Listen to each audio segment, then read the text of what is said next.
Hello, everyone, and welcome to our GetApp LinkedIn Live.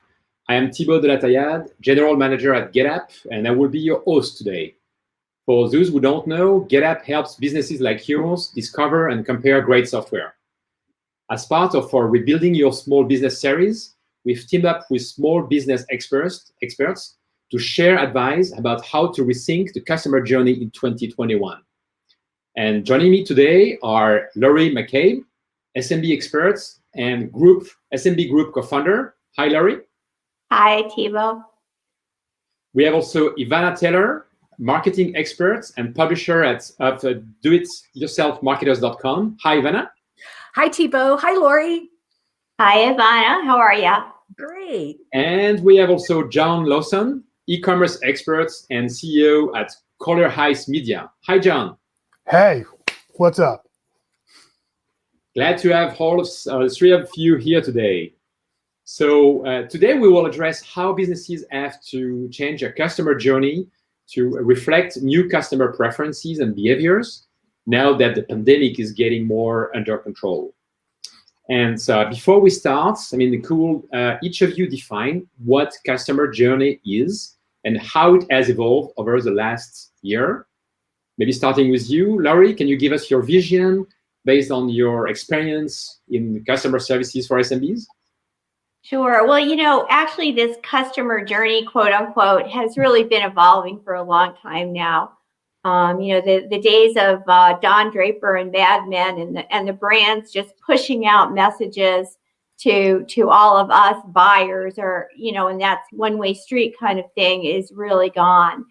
But I think in the last year, the COVID push has come to shove, right? This was already underway, the internet, smartphones, social media, all this has really shifted power from the brand or the company to the consumers or the buyers. And everybody now has information at their fingertips all the time, just a smartphone away kind of thing. So what I think a lot of companies, maybe smaller businesses in particular, don't often realize is that people form opinions about your company and what you do before you even know they may be in the market for something you sell. And the really interesting thing is that 86% of customers really trust the word of mouth kind of reviews and recommendations they get online. And about 90% say that if they see a brand provides great customer service or lousy customer service or whatever, that is a key factor in deciding, whether they're not they're going to do business with you. So I think that what this all done is everything's come full circle. And so customer service is really now a marketing tool as for new customers, as well as keeping your existing customers happy. It's a circular journey. All right, that's great. Do you agree with that, Ivana, from your marketing background perspective? Absolutely. The only thing I want to add to that is that the general structure of the customer journey hasn't changed at all. There are really only three phases. There's a journey to choose, a journey to buy, a journey to use, and then as Laurie said, it goes around in a circle. What's really changed is how customers are getting that information. And today, really, every business, and this is what the pandemic really brought to light, Laurie's push to shove, is how seamless those customer touch points have to be. Used to be that your local restaurant or some local business didn't have to have a fancy website because their business was local. No more, right? Now people are looking on their smartphone. They want to see now that we're opening up, it's a little bit different, but people do want to know, how do you want me to interact with your business? How do I place an order? What number do I call? And believe it or not, I saw a study that said 88% of consumers who actually search a local business actually go to that local business. And I don't think this local small businesses were that concentrated on the online experience as they are today. So that's my summary. There will always be a journey to choose, a journey to buy, a journey to use. Now, the question is, how are you going to make all of those touch points work for your business? All right, great. And John, what's your point of view on that and the definition of customer journey for you? I mean, like they've all said, the customer journey and the definition is pretty, stand pat. What has changed, in my opinion, is that it's no longer linear. So we were able to take the customer journey and make this linear thing, or you could take the linear thing and turn it this way and you would have the funnel thing. And we would act like that was, so linear, and it's not linear anymore. People don't walk into the front door of your store, whether that be, your online brick and mortar store type, or online brick and mortar, online or the brick and mortar. It's not a walk in to the store front door kind of experience. People can now jump into the experience in any department in your store, and they start the experience there, or they actually start the experience on the actual landing page for the product they've already researched in places like Amazon and Google. So it's you don't know exactly how people are going to get the awareness and the consideration done, but the purchasing process is the most important part today because of one word: speed. And speed keeps changing everything that we're doing. The faster they can get to the purchase, the faster they are going to be able to give you that money. And literally, right, I mean, 82% of the people rate immediacy as the most important thing. We used to call it a microwave society. I think it's even way faster. I don't even want to wait for the microwave anymore. I want the thing to come out the wall done. So. Yeah, and if I can just interject, I mean, I totally agree with that. And I think, that immediacy and the whole customer, the whole way you interact with the customer, you say, yeah, they can buy whatever they're going to buy. Almost any product or service you can deliver, they can buy in a bazillion places. And the only way most companies can really distinguish themselves in any sustainable way with everything being commoditized is by providing better customer experience, which is giving them all the information they need to make a decision, getting them what they need fast, solving their problems, answering their questions, getting them a product quickly. It's the only way anymore to differentiate. Yeah. I mean, we have a lot of comments on that. I love that. I don't wait for the microwave. All right. So yeah, can we go now into the trends and the drivers? I mean, for change in the customer journey. Of course, I mean, the pandemic has been one strong driver for changes. Do you see? I mean, could you identify additional long-term drivers for such changes in the customer journey, Ivana?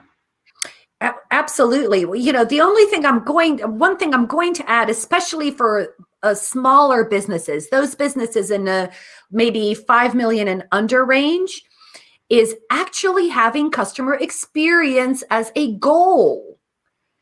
Customer experience, I think, was really relegated to bigger brands and more consumer brands. But as Lori was saying, I can't agree more. That is the way you're going to compete right now. So you have to have it as a goal.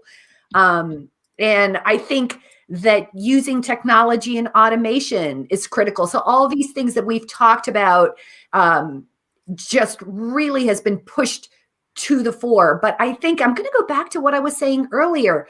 The fundamentals haven't changed, right? I think the only thing is maybe like what John was saying, we just do like a little, I think customer experience was like, if we get to customer experience, yay.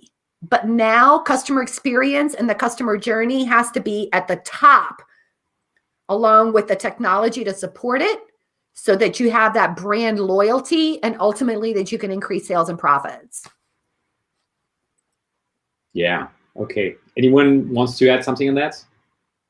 Yeah, I will say that the survey we did at SMB Group in March of this year, coming out of COVID, we asked about a whole bunch of different kind of functional things in the business, from financials, HR, et cetera.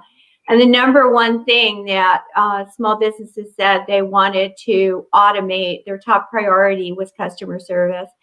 And, it's not surprising because people really got slammed in the pandemic, not being able to keep up with what they had to do to have safety and different mandates coming into play and what they were doing about that and, how they were going to interact. And so, it's not surprising. The problem is that it can be kind of overwhelming, though. All of this, from e-commerce and selling and marketing there's so many tools, there's so many things, there's so many channels, and and I get that it can be overwhelming. I think I just want to put in a note of hope, though, is that there are a lot of solutions now out there for small businesses, and GetApp, I'll put in a plug because, you can go on there to help you find something that's going to align with your business.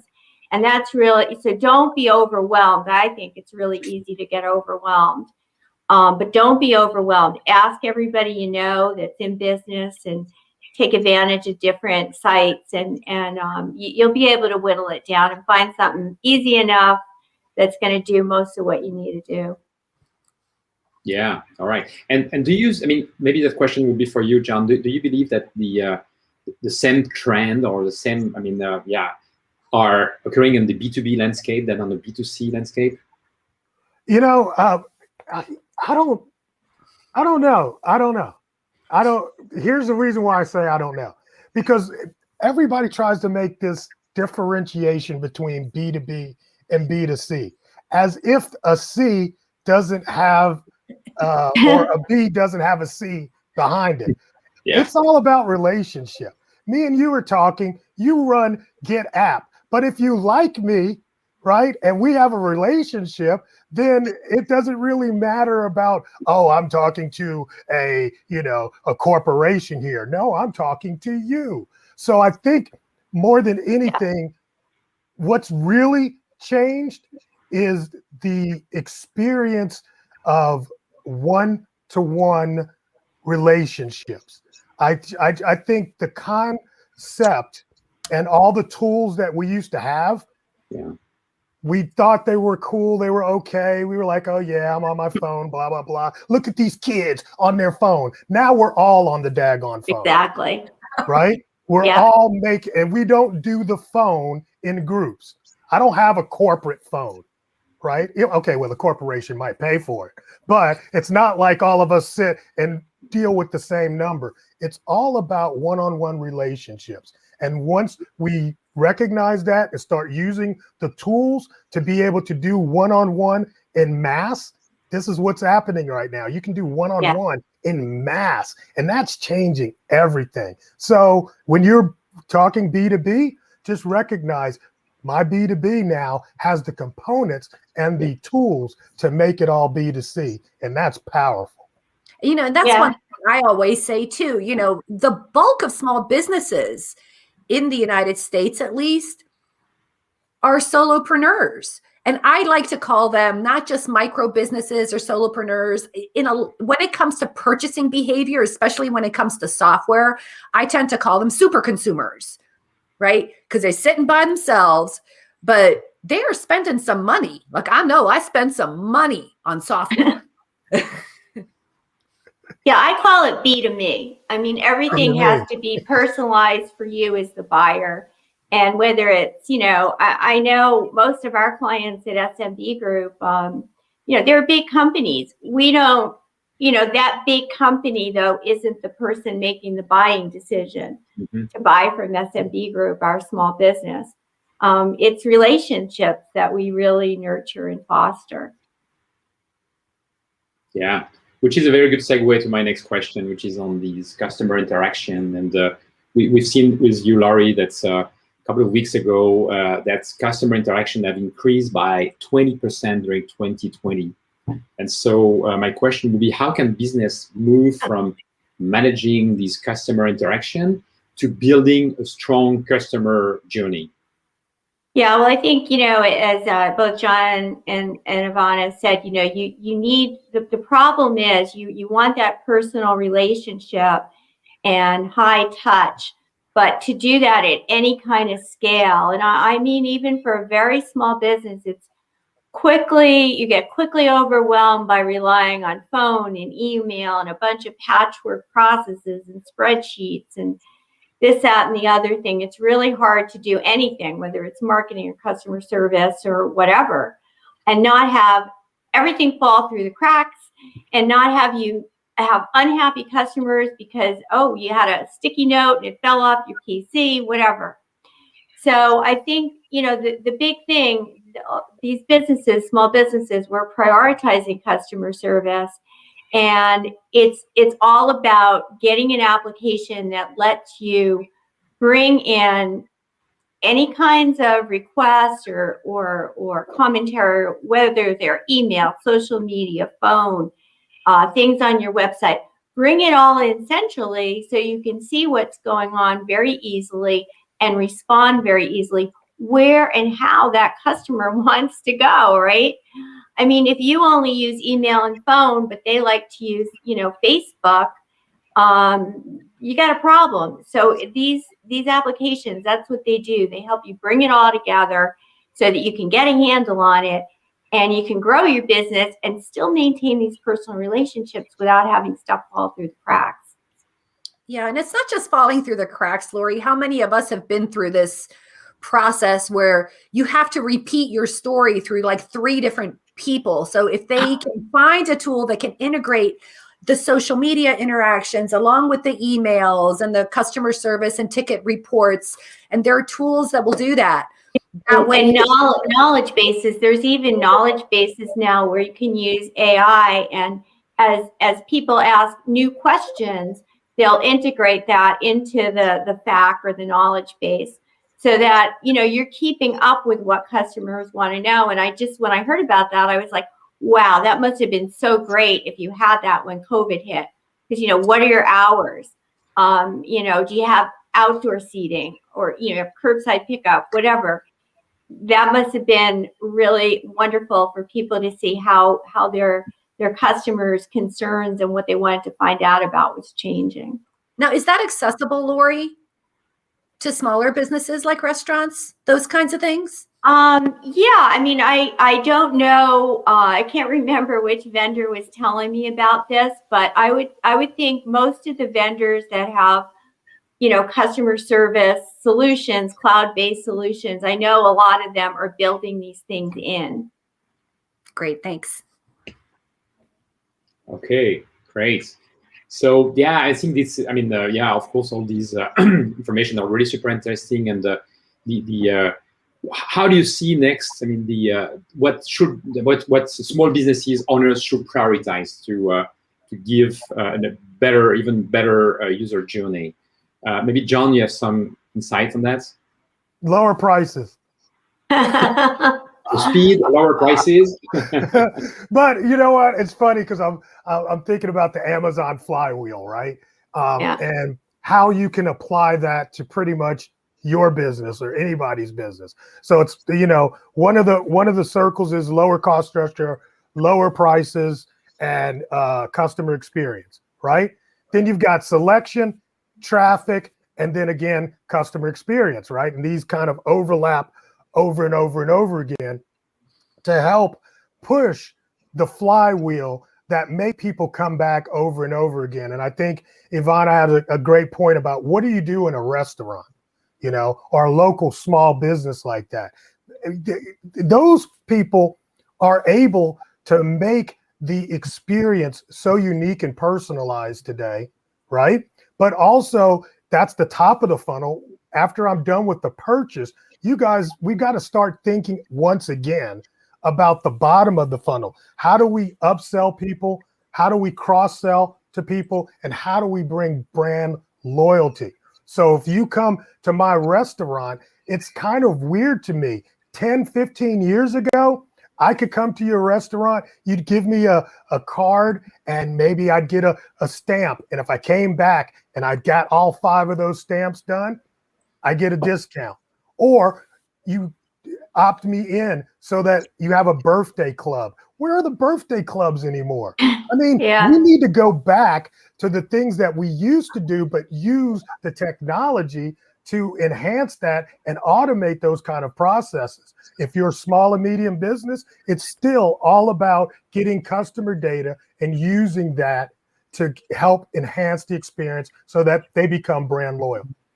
Yeah, and I think, in some businesses, like especially service businesses, that, we all seen a lot of SMS and messaging apps and social media, but it's usually reminding you have an appointment, things like that. But that would be a great way, John, to do some of that. Use that for, hey, it's your birthday, come in and get 15% off or whatever. You can take a lot of small businesses that provide services already do this.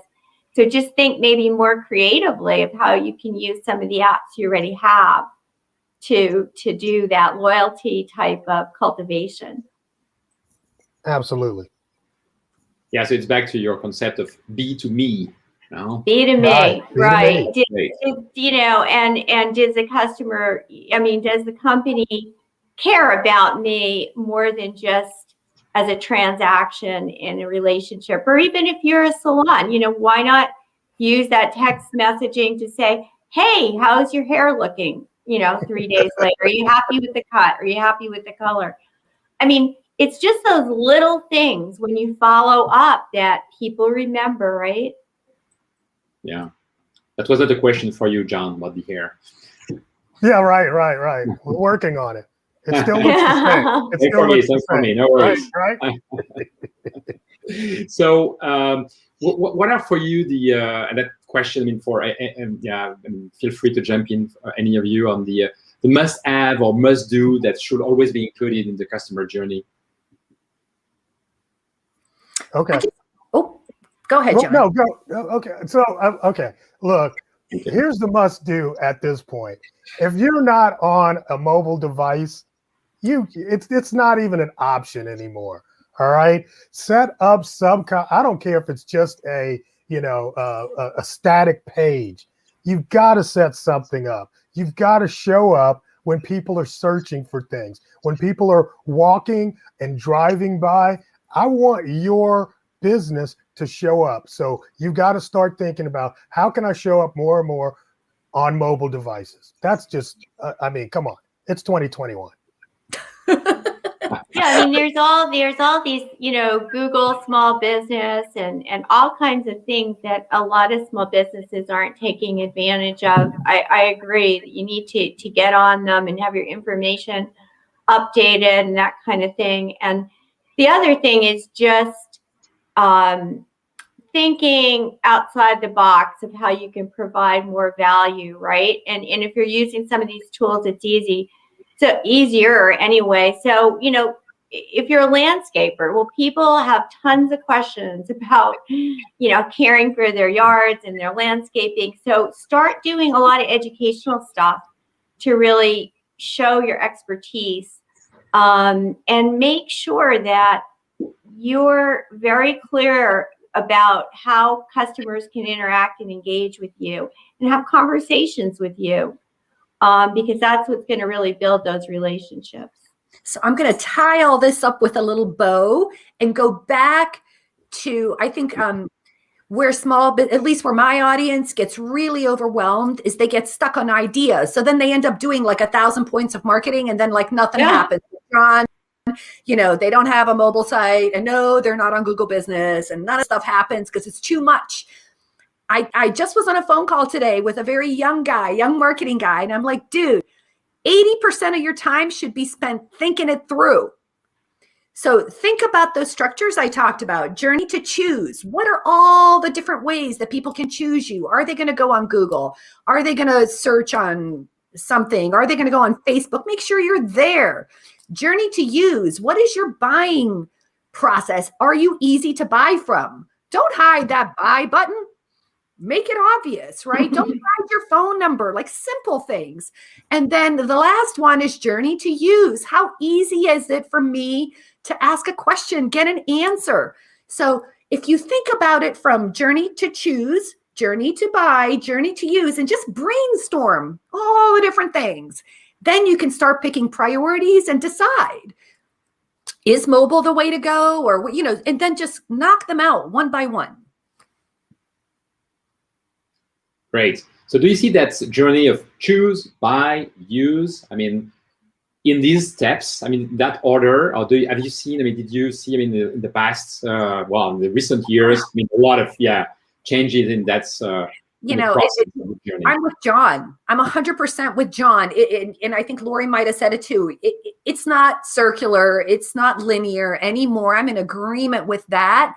It's just that if you, and I've been going through this myself, if you start with a model, start with a structure, and at least work those basics out, then map out that process for you. And then at least you have something to work from. Because if you do think about this nonlinear, silly string buying process, you will get confused. And I don't go for that. So start simple, and then you can start making changes.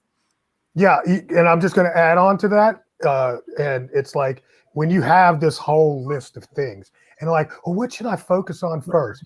Focus on the thing that's easiest to do and closest to the money. See, yeah. I know people's like, oh, I need to get started on social media. But I'm like, well, are you going to make money if you have more social posts? And most of them is like, no, but I want to be aware. I'm like, well, okay, that's cool. But when we're talking about just like putting together the birthday thing, that might work better for your business, because that's going to bring in customers and get you more money versus worrying about how to post something every day. See, so you got to really focus in on what's going to get you closest to the money the fastest and make that priority one before these other things. Yeah, prioritization is really key. And, small businesses, we don't have a lot of resources and people. So you've got to focus on what you can do next. And, I agree with John. What's the easiest and is going to give you the biggest bang for the buck? I have a client that has a wonderful phrase, and I love it. Stay in the step that you're in. Pick this thing like John talked about, double down, finish it, and move on. Yeah. Well, really? Thanks a lot. I mean, we had a lot of great insights, I mean, from that discussion, and a lot of, by the way, of chats coming in and some questions. I would like to take some of the questions posted in the chats, at least one or two if we have time. So, from one LinkedIn user, so a lot of great insights, but do you think small businesses are open to change and really transition to digital? Yeah, well, we do a lot of research in this area, and what we find is small businesses definitely get it. Like 3/4 of small businesses say, yeah, we get that there's a really strong link to business success and effectively using technology. The problem is getting over all the obstacles, what I call the lack of time, lack of money, lack of resources. But I really do think that they are open to it. They just need usually a lot of help and a lot of guidance. And there are resources, in every step of the journey that Ivana laid out so clearly. There are resources out there, and a lot of them are free. And it's really important to take advantage of those, because we see a bigger and bigger gap between technology haves and technology have-nots in terms of business profitability, business results, business performance. So you're going to kind of get left behind if you don't, try to figure out how can I automate and streamline a lot of my business, because, your competitors will.